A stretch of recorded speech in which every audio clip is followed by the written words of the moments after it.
Hello, buddy, Scott Meyer here, and I should really put on my fabulous cozy waistcoat. Get on. Get on me, thank you.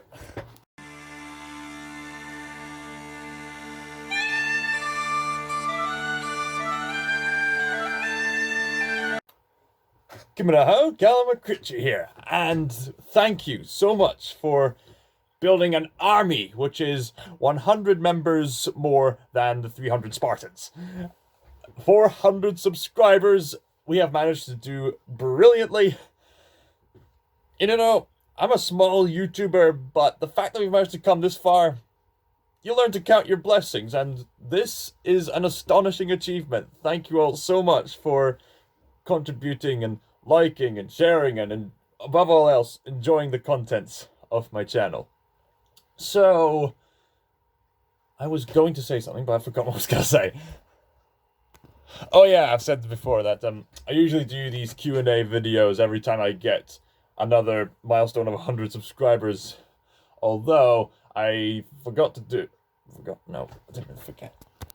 I didn't do it with 300 subscribers because I honestly couldn't tell if the subscriber count was going to get any further or less, because the amount of subscribers I got from that Chosen video was overwhelming. Thank you again, Director Dallas Jenkins, for sharing the video.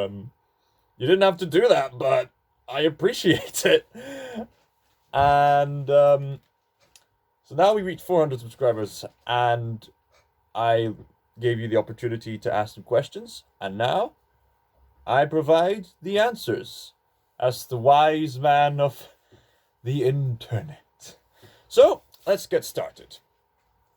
Firstly, let us answer some of the questions that were asked on YouTube, mainly through the comments of the video I said to ask some questions, as well as some social media later on. So, let us begin with, forgive me if I mispronounce your name, Zui Ray, who asks, was there something you used to be interested in before drawing?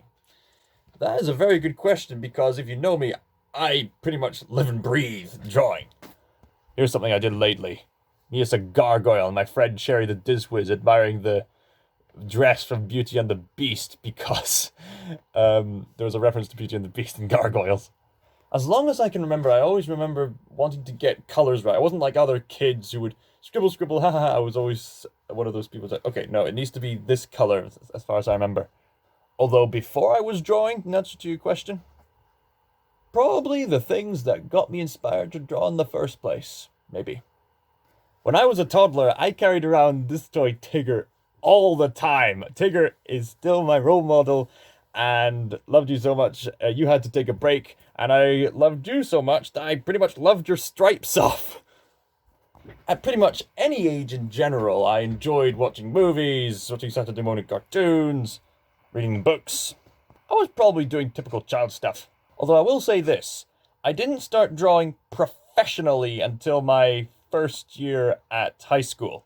Throughout all my primary school days, I pretty much drew stick people. Just flat objects, stick people, doing action, superhero stuff, drawing myself and a friend with a cape, doing silly stuff, and all sorts of really wonderful, silly scenarios. Fergus, if you're watching this, Fergorama lives on. Fergus, was our main silly guy in our silly group. I know you're watching, Fergus. Or will be at some point. I don't know. You might not be watching this. Perhaps your sister's watching this. Perhaps their friend is watching this. Perhaps their friend's cousin is watching this. Perhaps their friend's cousin's cat is watching this. If your sister's friend's cousin had a cat. It wasn't until my first year at high school that the moment I stepped into the class, they said, draw this sunflower in meticulous detail.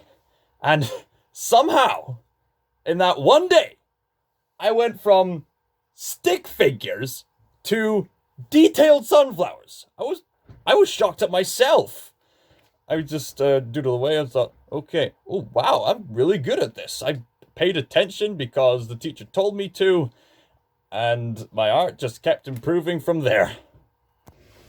I made that. Although, in proper answer to your question, Zooey, if there was one thing I did permanently, before I consistently did drawing, as a profession and as a hobby. There is one thing I did before all that. It was hockey! Kookaburra, my signature hockey stick. Mwah. Although, big tip for hockey sticks. The hockey stick needs to come up to your waist. This hockey stick might not be tall enough. Maybe I'll need to get a new hockey stick, but it's tall enough. I'm 6'5", by the way. I will admit, I wasn't always the best player. But if you know me, I always put my full enthusiasm and effort into it. And I learned over time. Whereas almost everyone else just wouldn't shut up about football, soccer. I had a more interesting sport to play. There was more intrigue and skill involved, as you had to learn to maneuver the stick around in order to get the ball. The ball itself was really hard. It would really hurt if it slapped your leg, which is why you wear shin guards, but even then it might give you a bit of a sensation if you get hit. But it's not shinty, you're not supposed to fling the ball all over the place, although you are allowed to fling the ball up to pass to people. You could also strike, you could also sweep. And thank God I got to play hockey, because by the time PE came along in high school and we got to play hockey, I was one of the best players. All the other so-called football fanatics were lagging behind. See, that's what happens when you get obsessed with just one sport.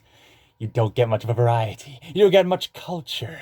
You don't learn skill and precision in the way that hockey provides in such an artistic way. There are various positions. Significantly, midfield, left wing, right wing, goalkeeper, and 2 defenders. My favourite position to play in hockey was defence. And that is why you'll often see me playing as defence-type characters in video games like Team Fortress 2 and Overwatch. Your aim is to keep your eye on the ball, which everyone's doing anyway. And when they come, you do everything in your power to prevent them from going any more forward and passing them to your teammates so they can pass it on upwards. I wasn't in a position to score too many goals, although occasionally I'd go upfield, and rarely I'd actually score a few goals myself. And whenever I wasn't doing anything, I'd be yelling like a crazy coach. Come on, pass the other teammate, pass the other, go forward, tackle, come on, eat that roasted tackle for tea. There's a huge difference between me right now and me when I'm competitive. And to finish off this question, look, it's me, younger me, playing hockey. Just so you know, I'm not making up any fibs. I didn't have a goatee back then! God bless hockey. Now on to the next question. This next question is from Zach, aka the Pessimistic Gamer. You may recall last time he asked a really intriguing question of what my life's ambitions were. Lately, I've been doing my own audio recording of the Screwtape letters. Zach was very pleased with what I've been able to produce so far. Thank you and God bless you, Zach.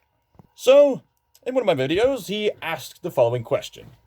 It is obvious that you love C.S. Lewis, but which of his works is your favorite? Now, Zach, I'm going to be honest, as of recording this on the 10th of October, 2020, I have not read all of C.S. Lewis's books. And I completely love C.S. Lewis as a writer. He is a really genius writer.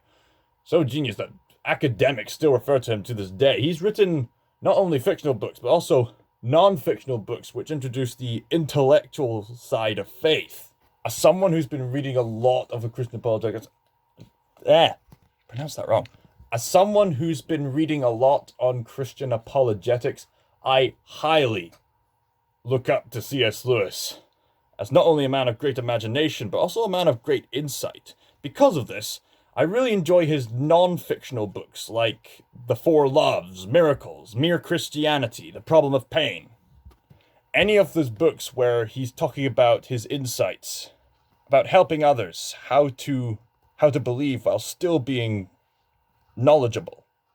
Now, as for his fictional works, I've not read all of them. I have yet to read the Space Trilogy, which I hear is really insightful, especially for today's culture.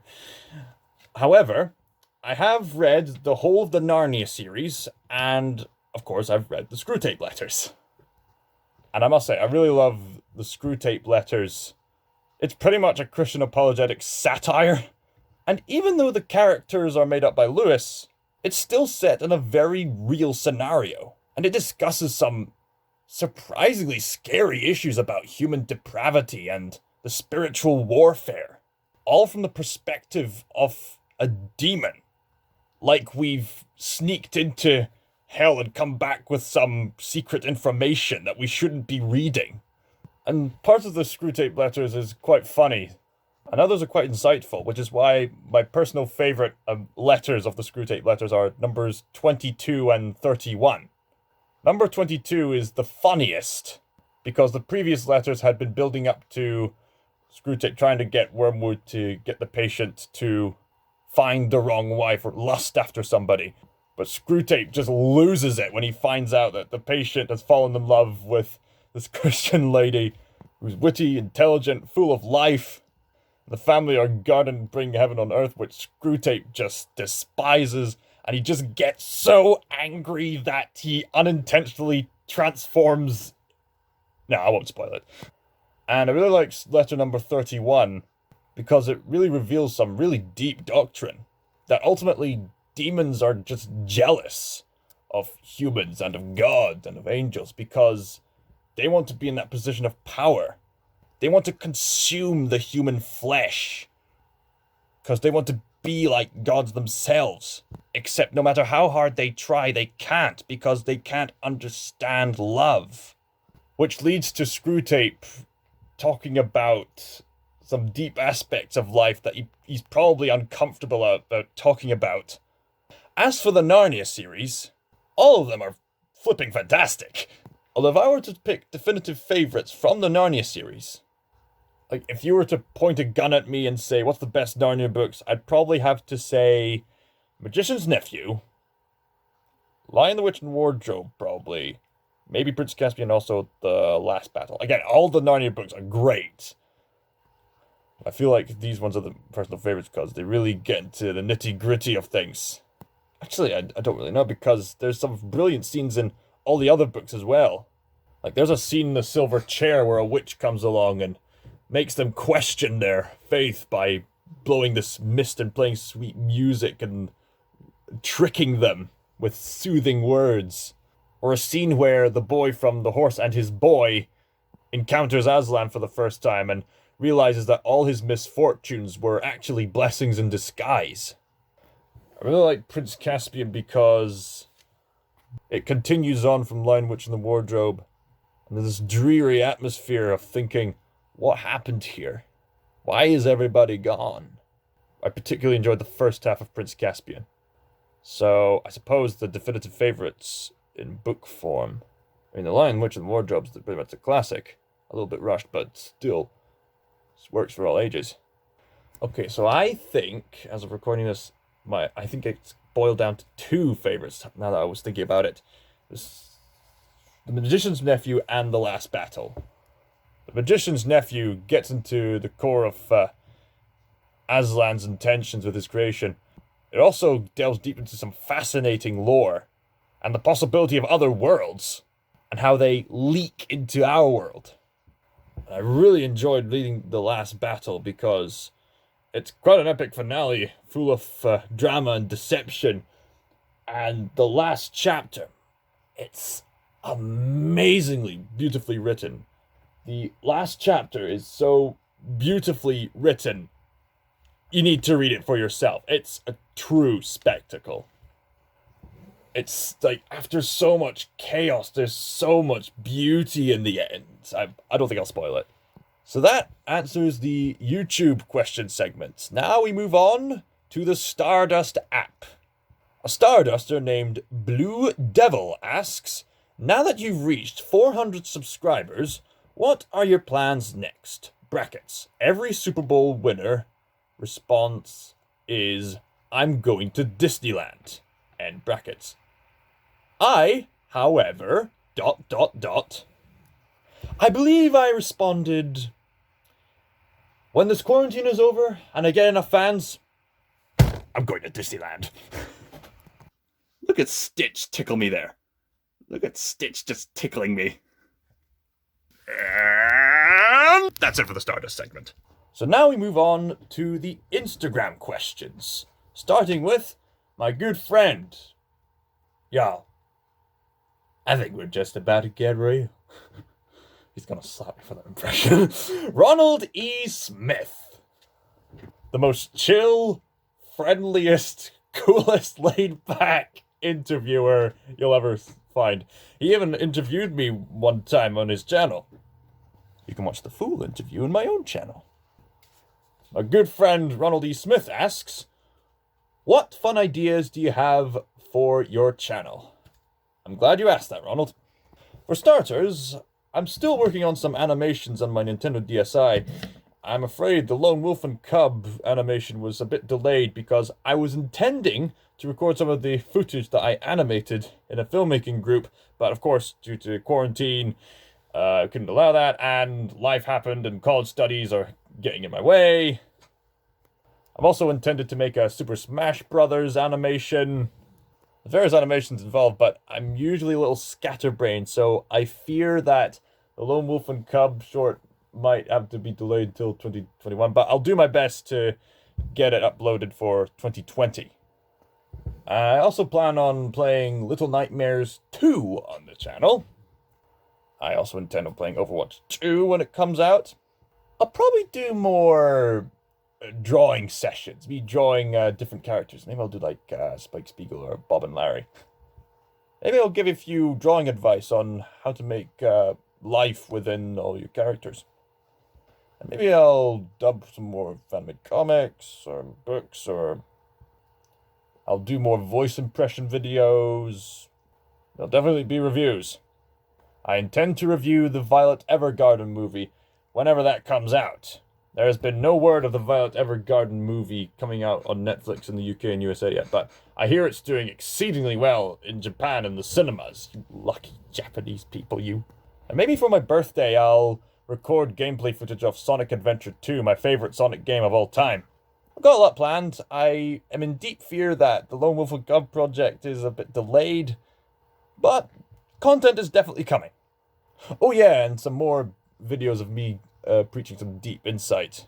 Now, some of you might object to me talking about my insight and faith, but I've come to understand a very logical philosophy as of late. And it just makes so much sense, I just have to share it with people. I heard one speaker say, it's unloving to hold back truth. Anyway, on to the next series of questions from my sister, Ailey. My sister has actually appeared on this channel before. She's a bit more introverted than me. And being my sister, she kind of disapproves of my rascal nature. But I bring out the rascal in her. Hence the following questions. Her first question is, what is it like to be famous? I mean, you're basically a superstar now. Am I? I mean, a lot of people know me on the Stardust app because it's just such a friendly community. If you're talking about my channel being a small success, then I suppose. But the more popular YouTubers have at least like 100,000 subscribers or more. I'd say any YouTuber that gets more than, I don't know, like 10,000, that's popular for internet standards. Because of course there's some that have millions. When I started this, what was I expecting? I was expecting to show off my talents. I was not expecting to skyrocket in popularity. Which is why the videos that do skyrocket in popularity still surprise me. Like the Guardian's Last Stand animation, the Chosen review, the recent video I made about prior thoughts on Violet Evergarden the movie. Although, I suppose speaking of those videos, the Guardian's Last Stand, as of recording this, is still this channel's magnum opus. This was the first time I looked at the Nintendo DS, looked at all those little fun animations I made as a child, and I thought, oh, what if I applied it to my channel? Because I didn't really know the techniques and stuff like that on how to make an animation software, or how to use an animation software with the poor laptop I had at the time, and I had little knowledge on how to use other animation tools, but I do know about the Flipnote animation, and I thought, what if I could record that with an HD camera, and then put in voice acting and sound effects later on?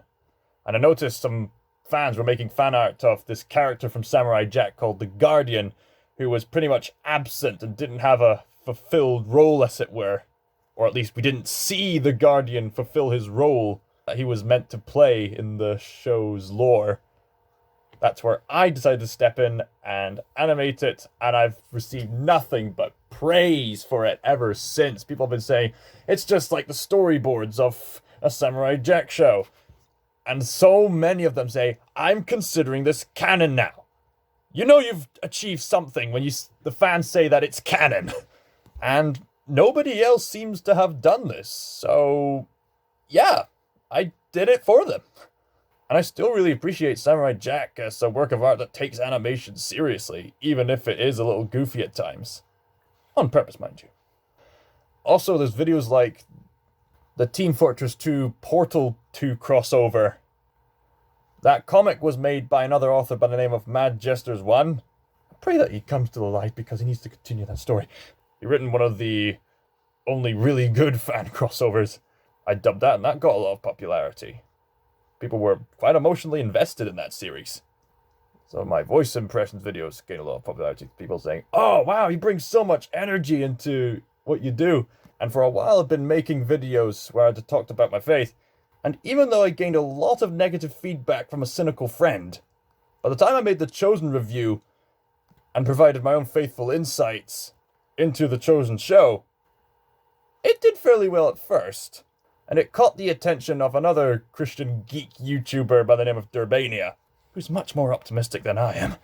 And then somehow the video was seen by Dallas Jenkins, and he shared it on his Facebook group. And so many commenters really appreciated my analytical insight. And the Chosen Review video, to my shock, got more popular? Got more popular than Durbania's video. And Durbania is a more popular YouTuber than me. So I suppose in an underdog way, yeah. I suppose, yeah, my sister's right. I am kind of a superstar. Although big things are coming. Her next question was, what's been your favorite thing about 2020? This is going to be a really deep question because a lot of people have understandably despised being in the quarantine. As of recently, Disney Pixar's Soul has been delayed and is just going to be put on Disney+. Yeah. Welcome to real life. There's still hope for the Soul, though. There's still hope. Although, if I am to say something positive about the quarantine, I enjoyed being here a bit more often to get on with some work. And there are some particular areas I enjoyed the quietness about. I love the moments when Thursday came at, 8 p.m. came at every Thursday evening. We clapped for the NHS. That was brilliant to be close to the community like that. It was like a sound that the heavens could hear. I really enjoyed seeing the deer approach the golf course. I enjoyed being able to watch some shows, some streaming services. Going back to the gym was awesome, yes! So if you learn to count your blessings, then you'll find some things to be thankful for about. I know staying sheltered from something we cannot see, I know it's scary, but it's led to some good things as well, like lower pollution and stuff like that. I suppose it helps us learn to be more thankful for the things we took for granted. This next set of questions would be interesting, but I am not afraid. Illy asks, what is my name? My name is Callum McLean McCritchie. Yes, I have a middle name, which is McLean. It's named after another family member. And my version of Callum is spelt with one L, not two. I have seen far too many Callums in my lifetime. I am one of the Callums that's spelt with one L. Fun fact, Callum is Gaelic for Malcolm. Illy then asks, what is your quest? To gain recognition for my art, to create engaging stories of my own, and help people listen to their common sense to find eternal hope. That's my quest for this life as of right now. She then asks, "What is your favorite color?" "Blue." You see this dragon? You see that light blue? That's my favorite color. It's soothing. It's open. It paints the sky. To quote The Reason I Jump, I want to bounce up and reach for it. And my spirit soars with it. Illy also asks, "What is the airspeed velocity of an odd-lane swallow?" What do you mean? Is it an African or European swallow? I don't know that. Now, I know what some of you viewers are probably going to ask next. How do you know so much about swallows? Well, you just got to know these things when you're king. And there you have it. That's all the questions answered. Now, to be fair, the questions were quite few in number. I pretty much dragged this video to make it entertaining as possible. Thank you once again for the success. After all, according to the first law of thermodynamics, a scientific law, matter cannot be self-created nor self-destroyed by natural causes. You can't get something from nothing. You cannot get something from nothing. Success needs to come from intentional efforts. So please, don't give in to ideologies that enforce you to give up. Because what's the point in life if it doesn't have a purpose? You're all wonderful. You're all beautiful. You're all amazing. You're all fantastic. And all of you have got a purpose. There's a big plan ahead. And I'm gonna need the 400 of you to stay on this channel, please. Stay here. Stay here. Because there's gonna be content yet to come. From the... How could one describe me? The PG-13 version of Brian Hall? The PG Jacksepticeye? The, I'm thinking about YouTubers. For some reason, I don't recall there being too many popular Scottish YouTubers. Are there any Scottish YouTubers you know? Let me know down below. Keep in mind, I've met some already. Thank you all, once again. God bless you all. Julian Draster. And more is yet to come. Scotsmeyer signing out.